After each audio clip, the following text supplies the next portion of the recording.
सुप्रभात प्यारे विद्यार्थियों।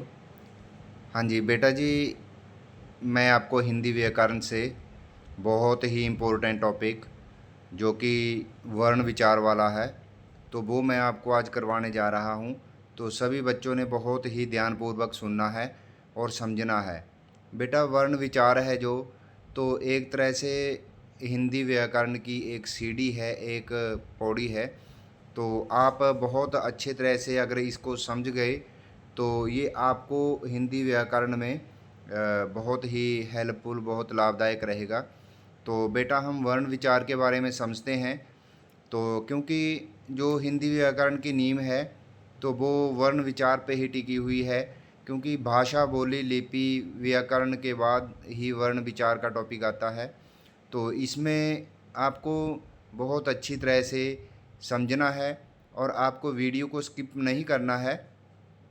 तो आप शुरू से लेकर अंत तक इस वीडियो को ध्यान से देखें ताकि आपको एक एक अक्षर समझ में आए। ठीक है बेटा, तो हम शुरू करते हैं। तो देखते हैं वर्ण विचार क्या है बेटा। तो हम देखते हैं बेटा, बोलते समय हम जिन ध्वनियों का उच्चारण करते हैं वही ध्वनियाँ वर्ण या अक्षर कहलाती हैं। ठीक है, जब हम बोलते हैं तो हमारे मुंह से आवाज़ निकलती है जिसको हम वर्ण या अक्षर कहते हैं। ठीक है, तो वर्ण भाषा की सबसे छोटी इकाई है। तो वर्ण है जो बेटा वो भाषा की सबसे छोटी इकाई है। इस प्रकार हम कह सकते हैं कि वर्ण उस ध्वनि को कहते हैं जिसके और टुकड़े नहीं किए जा सकते। तो जो वर्ण है बेटा, तो वो इकाई है जिसके टुकड़े नहीं किए जा सकते। ठीक है, तो ध्यान से देखना है कि वर्ण है जो वो भाषा की सबसे छोटी इकाई है जिसके और टुकड़े नहीं हो सकते। ठीक है, तो आगे देखते हैं। एक उदाहरण के द्वारा मैं आपको अच्छे से समझाता हूँ कि कैसे टुकड़े नहीं किए जा सकते। तो अब राम पत्र लिखता है, यह एक वाक्य है बेटा। तो इस वाक्य में देखते हैं, इस वाक्य के खंड किए जा सकते हैं। ठीक है, खंड यानी इसको एक एक करके तोड़ के लिखा जा सकता है, इसके पार्ट किए जाते हैं। इसमें 4 प्रयुक्त शब्द हैं। अब शब्द कैसे देखो, राम है, पत्र है, लिखता है। हाँ, तो ये इसमें 4 क्या है, प्रयुक्त शब्द हैं। तो वाक्य एक है, शब्द इसमें 4 हैं। ठीक है, तो अब देखते हैं हम कि इसमें 4 प्रयुक्त शब्द हैं, राम है, पत्र है, लिखता है तथा ह। ठीक है, तो अब इसको जो वाक्य है इसको हमने 4 शब्दों में तोड़ दिया है। ठीक है, तो आगे हम देखते हैं कि इन ध्वनियों को और अलग अलग करके देखा जा सकता है। देखो अब राम है, र, धन आ, धन म, धन अ, तो ये क्या है, राम। अब देखो र के नीचे हलंत लगा है। ठीक है, जो व्यंजन होते हैं हमेशा उनके नीचे हलंत लगा होता है और जो स्वर होते हैं उनके नीचे बेटा हलंत नहीं होता। ये बात आपने ध्यान से देखनी है। ठीक है, अब पत्र है, प के पैर में हलंत है, धन अ, धन त, धन र। ठीक है, प्लस अ। अब ये पत्र, ठीक है, पत्र बन गया है अ। ठीक है, ये अ इधर आ गया है।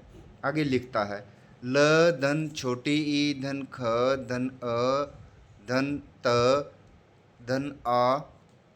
ठीक है, तो अब ये क्या है, लिखता। तो मैंने आपको पहले भी बताया कि जो व्यंजन होते हैं उनके पैर में हलंत, हलंत का निशान देखो ये बड़ा होता है। अब ये ल लिख दिया तो ल के पैर में हलंत लग गया। ठीक है, तो आपने ऐसे लगाना है। तो जब आप वर्ण विच्छेद करते हो तब भी आपने हलंत लगाना होता है जो व्यंजन होते हैं। अगर आपने हलंत ना लगाया तो फिर क्या है, तो ये बेटा गलत हो जाएगा। ठीक है, तो आगे देखते हैं। तो क्या है कि शब्द के ध्वनि के अनुसार टुकड़े किए गए हैं। अब ये जो शब्द हैं जैसे राम है, लिखता है, इनको ध्वनि के, हमारे जो बोलने का तरीका है उसके अनुसार हमने इसके टुकड़े कर दिए हैं। ठीक है, तो अब आगे देखते हैं कि इन ध्वनियों तथा वर्णों के और टुकड़े नहीं किए जा सकते। अब जो वर्ण हमने पीछे देखो यहाँ टुकड़े किए हैं, ये यहाँ पे, तो अब ये जो टुकड़े किए गए हैं इनके, तो हम इनको और टुकड़े नहीं कर सकते। तो ये वर्ण है, इस ध्वनियों के और टुकड़े नहीं किए जा सकते, तो ये क्या है, वर्ण कहलाते हैं। वर्णों के और टुकड़े नहीं किए जा सकते। तो ये देखो, इन ध्वनियों तथा वर्णों के और टुकड़े नहीं किए जा सकते। अतः भाषा की सबसे छोटी मौखिक इकाई ध्वनि तथा इसके लिखित रूप को वर्ण कहते हैं। तो जो भाषा की सबसे छोटी इकाई को ही वर्ण कहते हैं, और वर्ण के और टुकड़े नहीं किए जा सकते। ठीक है, तो जैसे ये क न ज ल स, ये क्या है, वर्ण है ये सभी बेटा। ठीक है, मौखिक ध्वनियों को व्यक्त करने वाले चिन्ह वर्ण कहलाते हैं। ठीक है, ये आपने बहुत अच्छे से ध्यान रखना है। अब इसमें वर्ण में और वर्णमाला में हम डिफरेंस देखते हैं। ये है वर्ण, ये है वर्णमाला बेटा। ठीक है, तो वर्ण क्या है, जिन ध्वनियों के और टुकड़े नहीं किए जा सकते वर्ण कहलाते हैं। मैंने पहले भी आपको बताया है। तो अब वर्णमाला क्या है, कि जो वर्ण हैं उनका व्यवस्थित क्रम, जैसे एक मोतियों की माला पिरोई हुई होती है, तो वो क्या है, एक माला बनती है। ऐसे ही वर्णों की एक जो माला है वो क्या है, व्यवस्थित क्रम। ठीक है, व्यवस्थित यानी सही ढंग से उसको लगाना। जैसे अ है, आ है, ठीक है, बड़ा आ। अगर अब अ के बाद हम क लिख दें तो ये वर्णमाला नहीं होगी। ठीक है, तो वर्णमाला में क्या है, वर्णों का व्यवस्थित क्रम यानी सही क्रमानुसार जब हम वर्णों को लगाते हैं तो उसको वर्णमाला कहते हैं बेटा। ठीक है, तो आपने ये ध्यान रखना है। आगे देखते हैं, लिखित भाषा में प्रयुक्त किए जाने वाले वर्ण, प्रत्येक भाषा में अलग अलग वर्ण होते हैं। ठीक है, अब हम देखते हैं कि हिंदी भाषा में इन वर्णों की संख्या। हिंदी भाषा में कुल वर्णों की संख्या कितनी है, 52 है। ठीक है, 52, जिसको आप इंग्लिश में 52 बोलते हो, 52। ठीक है, अब इसमें डिवाइड, इसको वर्गों में बांटा गया है। जैसे स्वर कितने हैं, 11 हैं। व्यंजन कितने हैं, 25 हैं टोटल। देखो ये व्यंजन 25, उसमें अंतस्थ व्यंजन 4, ऊष्म व्यंजन 4, तो कुल कितने, अब व्यंजनों की कुल संख्या कितनी होगी है बेटा, तो 33 कुल व्यंजन हो गए। स्वर कितने हैं, स्वर हैं 11। व्यंजन बेटा कितने हो गए हैं, तो व्यंजन हो गए हैं बच्चे 33। ठीक है, जिसमें कि ऊष्म व्यंजन भी मिला के, अंतस्थ व्यंजन मिला के, तो क्या है, इनकी कुल संख्या व्यंजनों की 33 हो गई है। ठीक है बेटा, तो ये बहुत ही ध्यान से आपने आपकी नोटबुक पे नोट करते जाना है और नोटिस बनाते जाना है।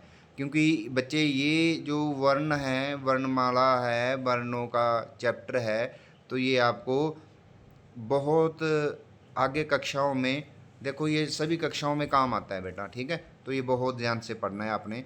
हिंदी वर्णमाला में 11 स्वर और 33 व्यंजन होते हैं, जैसे मैंने आपको अब डिवाइड करके दिखाया था। ठीक है, तो आगे वर्णों के भी भेद किए गए हैं बेटा। वर्ण है जो, उनको भी आगे वर्गों में बांटा गया है वर्ण को। ठीक है, 2 भागों में बांटा गया है।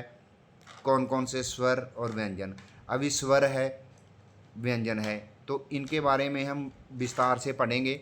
तो बहुत ही ध्यान से आप बच्चे समझना है इनको। ठीक है, तो आगे देखते हैं, स्वर वर्ण है जो, उसमें कौन कौन से व्यंजन आते हैं। ठीक है, जिस वर्ण के उच्चारण में, यानी जब हम बोलते हैं, में किसी अन्य वर्ण की सहायता न लेनी पड़े, उसे स्वर वर्ण कहते हैं। ये स्वतंत्र ध्वनियाँ हैं, अपने आप में स्वतंत्र ध्वनियाँ हैं।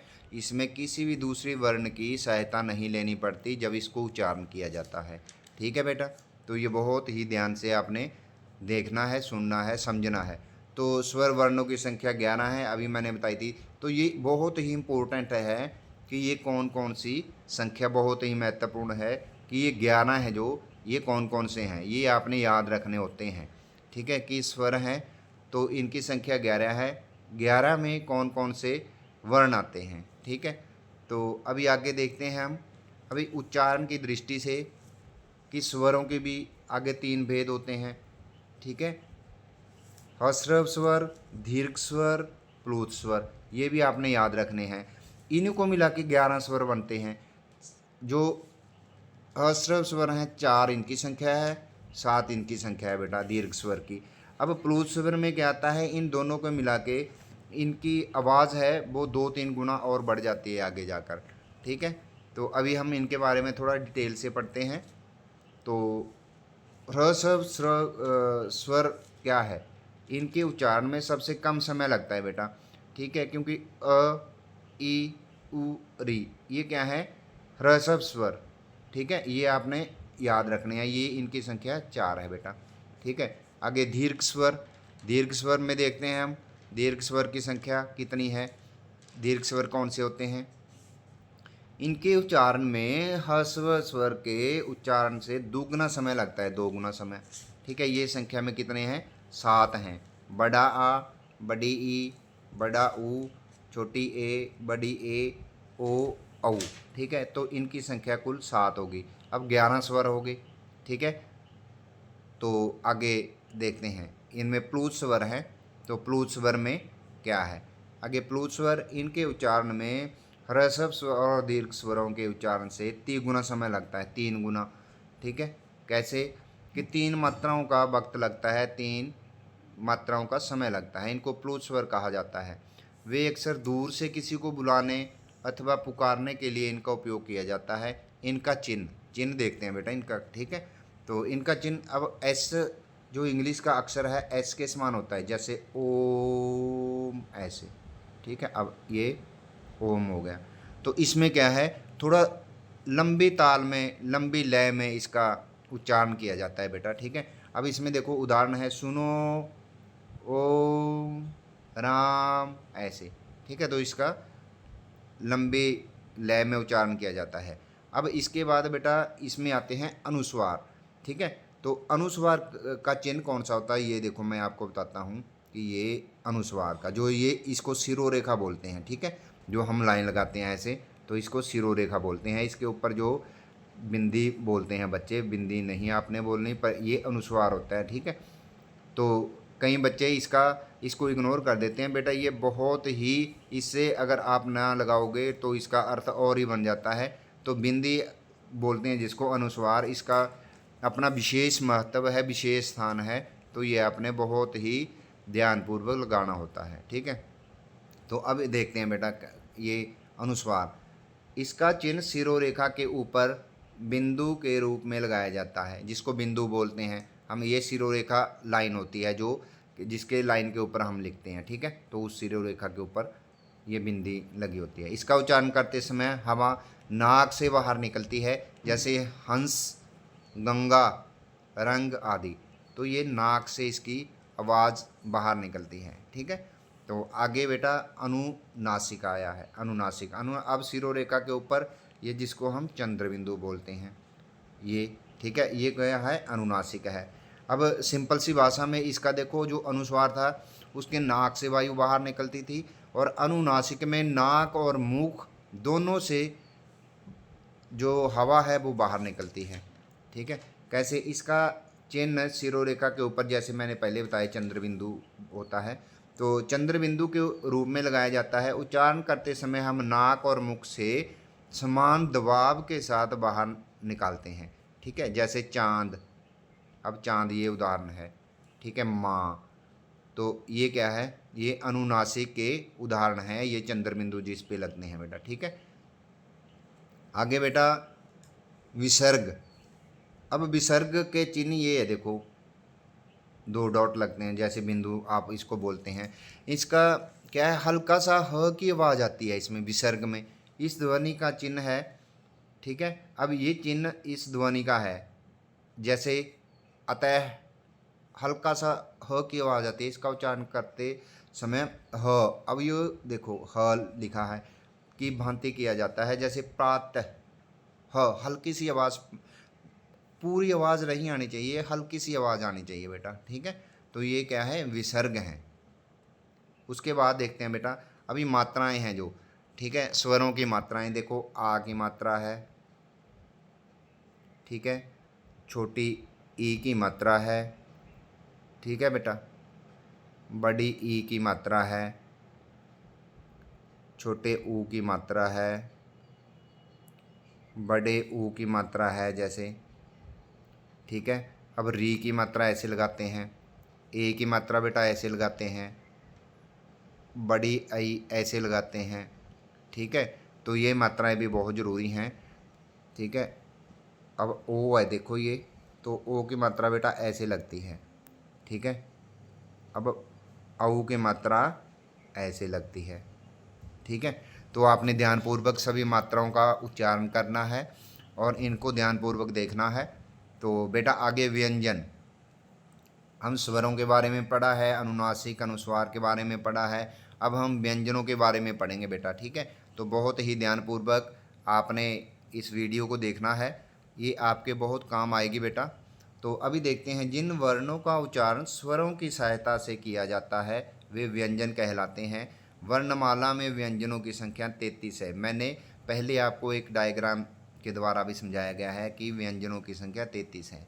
ठीक है, तो मैंने स्वरों की संख्या के बारे में, स्वरों के भेदों के बारे में कि इसके कितने भेद हैं स्वर के, ठीक है, उनके बारे में भी विस्तार से आपको बताया है। अब मैं व्यंजन के भेदों के बारे में बताता हूँ बेटा। ठीक है, तो व्यंजन के भेद स्पर्श व्यंजन, अंतस्थ व्यंजन, ऊष्म व्यंजन।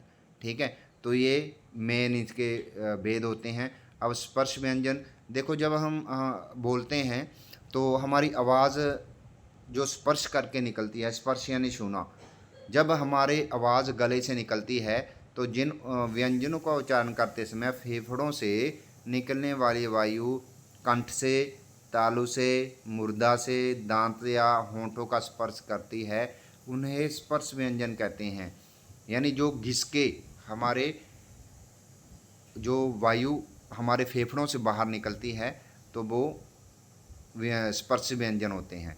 ये 25 हैं, इनकी संख्या 25 है बेटा, तो ये ध्यान रखना है, आपने याद रखने हैं ये सारे। ठीक है, अब ये देखो, कवर्ग हैं, चवर्ग हैं, टवर्ग हैं, तो ये सारे के सारे आपने क्या करना है, बहुत ही ध्यान से देखना है कि इनकी संख्या कितनी है, ये क्या क्या है। आगे है अंतस्थ व्यंजन। अंतस्थ व्यंजन यानी अंत यानी मध्य इसके बीच में आता है। ठीक है, तो ये अंतस्थ व्यंजन होता है। इसमें क्या है, उच्चारण इसका क्या होता है कि बहुत ही ध्यान से आपने देखना है, स्वर और व्यंजन के बीच उच्चारित किए जाते हैं। ठीक है, उच्चारण के समय जीवा मुख के किसी भी भाग को पूरी तरह स्पर्श नहीं करती। ठीक है, ये देखना है, य र ल व। ठीक है, तो आगे ऊष्म व्यंजन। ऊष्म व्यंजन कौन कौन से होते हैं?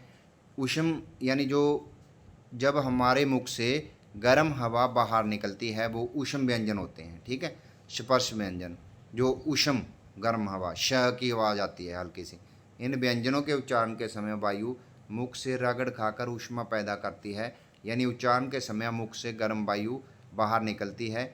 ये संख्या में 4 हैं। ठीक है, जिसको बेटा इक्की बड़ा श बोलते हो, श षटकोण बोलते हो, छोटा श बोलते हो, ह बोलते हो। ठीक है, तो इनको जब हम उच्चारण करते हैं तो श यानी ऊष्म गर्म हवा हमारे मुख से बाहर निकलती है।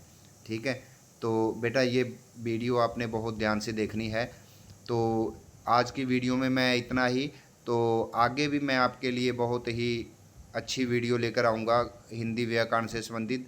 तो बहुत ही ध्यान से बेटा आपने इनको देखना है, साथ साथ में नोट्स बनाते रहना है। तो छोटे बच्चों के लिए भी, बड़े बच्चों के लिए भी बहुत ही लाभदायक, बहुत ही हेल्पफुल रहने वाली है। तो आप सभी ने इनको अच्छे से याद रखना है, याद करना है, समझना है। तो अगर कोई डाउट है तो पूछ लेना है बेटा। तो वीडियो को लाइक करना है, शेयर करना है और कमेंट करना है कि आपको और किस प्रकार की वीडियो चाहिए।